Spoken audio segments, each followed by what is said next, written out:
About a week ago, I grabbed my camera, a small lapel mic, and a spare battery as I left my house. It had always been a bit of a dream of mine to speak to strangers and learn their life stories. I found something so intriguing about the hidden stories within the crowds around me. I wanted to record those stories and share them on the internet. The curiosity clawed at me, begging to be let out. On a Sunday, I had off. I set out to fulfill said dream with what little equipment I had. I took the train into my local city. The ride was about an hour long. The train rattled along the tracks as I was basked in the blue-green tinted light from the windows. I hugged my equipment with a hopeful naivety. When the train pulled into the station, I was the first off. I was practically running out of the station and into the streets. I stepped out full of hope and excitement. The day was warm and bright. Well, as I tried to find candidates, I found that people weren't too fond of laying their life out in front of me, and especially not in front of a camera. Most people said they were busy. Some said they just weren't comfortable with it. I wonder what would have happened if I just gave up. If I just turned down a corner a little farther away, I never would have met him. He was sitting in front of a closed storefront, without a sign, cup, or hat to collect money from those who pitied him. He just sat and watched the people pass. He was haggard and wore little more than rags layered over rags. Beneath the layers of tattered coats, his skin was cracked and wrinkled. Dirt worked its way into every fold in his leathery skin. His ethnicity was wholly untraceable and ambiguous. You could stare at him for an hour, come to a conclusion on his background, and then have the decision shaken when you turned your gaze back upon him. His hair was long, black, and thick with grease. There was some unidentifiable factor about him that drew me in. He seemed to be marked with an air of intrigue and, as I would find out, long carried misery. When I approached him, he kept his head to the pavement.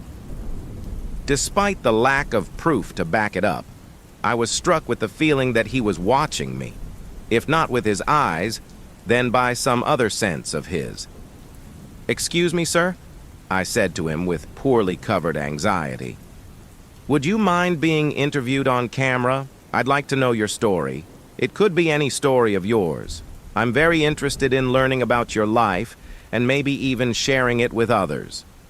He raised his head, and I was pierced by his gaze for the first time. His eyes were hard to describe. They were the deepest and most experienced eyes I had ever seen. If the eyes are a window into the soul, a glance through these windows reveals generations of clutter. I was taken off guard when he spoke.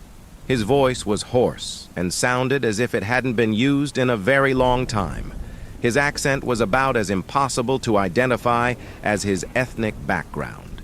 His words were imprinted with a bias towards a language that had either been lost or had died. He told me that he was willing to be interviewed in exchange for a meal. I bought him food from the nearest fast food joint and ran back to his corner.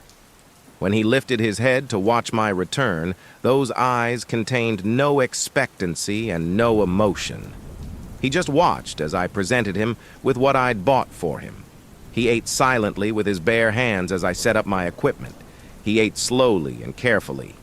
I clipped the microphone to one of his tattered coats and started the interview.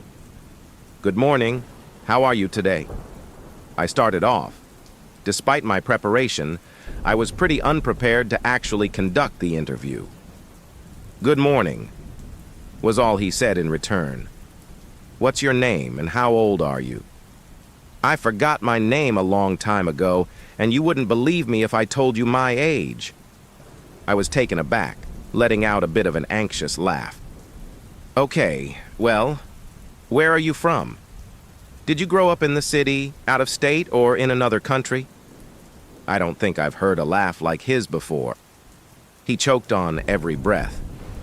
I don't keep track of what it's called nowadays. It's changed a lot over my life.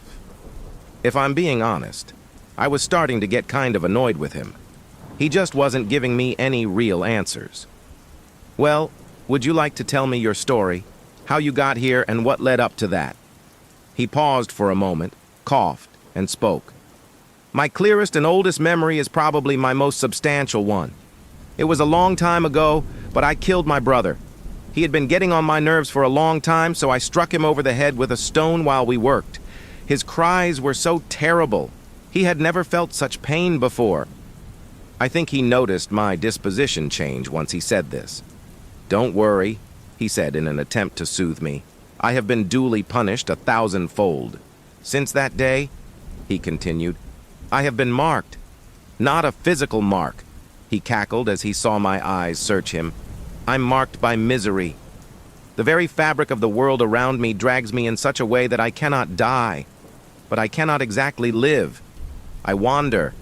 I am manifestly incapable of working.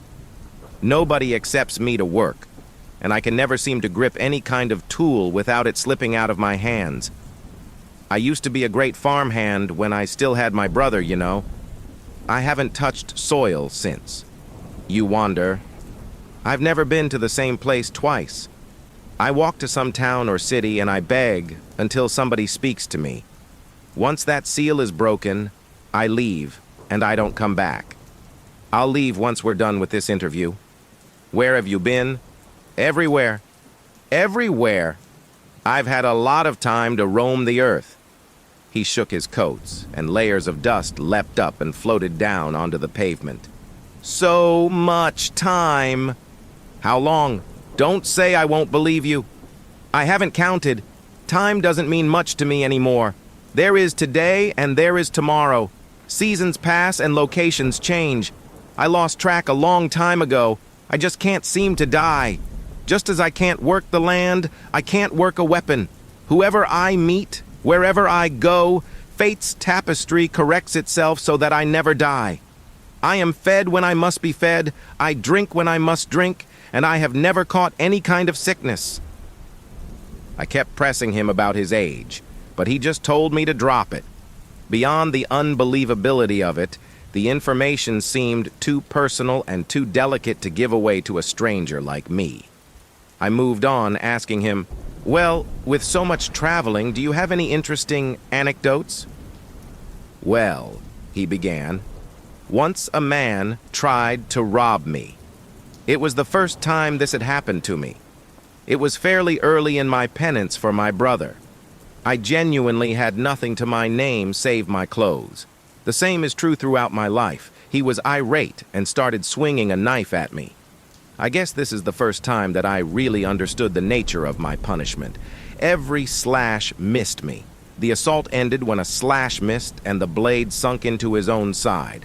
I don't know what happened after that. That's been pretty consistent. Whenever I'm in serious mortal danger, some brush of disgusting luck leaves me intact. Every gun leveled against me has jammed. Every assailant's attacks have landed only on themselves. The strings of fate tug at them to prevent my death. Would you say you're divinely protected? He shuddered a bit when I asked him that. Absolutely not. I am cursed. Cursed to wander. Cursed to observe from afar. Cursed to live. Cursed to be unable to form any kind of lasting personal bond. Do you have any idea what that does to a man? I can't say I do. I have had a single friend in my life. It was some dog I fed in some town I've since forgotten. He followed me as I wandered. He was a sickly thing, but I really was quite fond of him. He was killed in the streets by some evil kids who wanted to watch me cry. I'm cursed to bring harm to those around me. I've watched the world around me rise, fall, change, live, die, and breathe as I stood distinctly, separate and alone.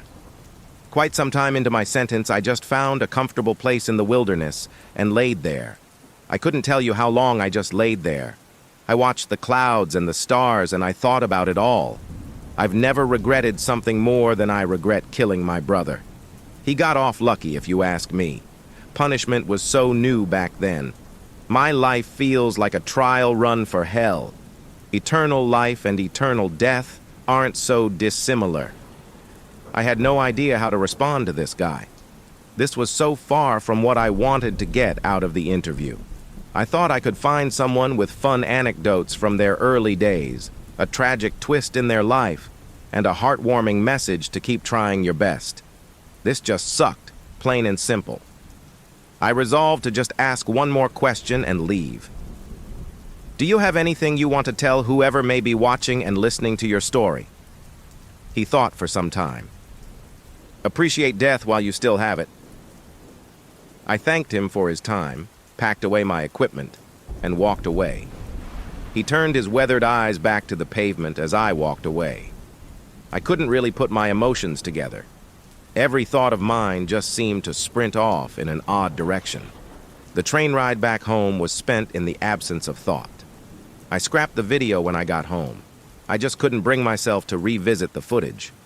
The only reason I'm writing about it here is so I can just get it off my chest.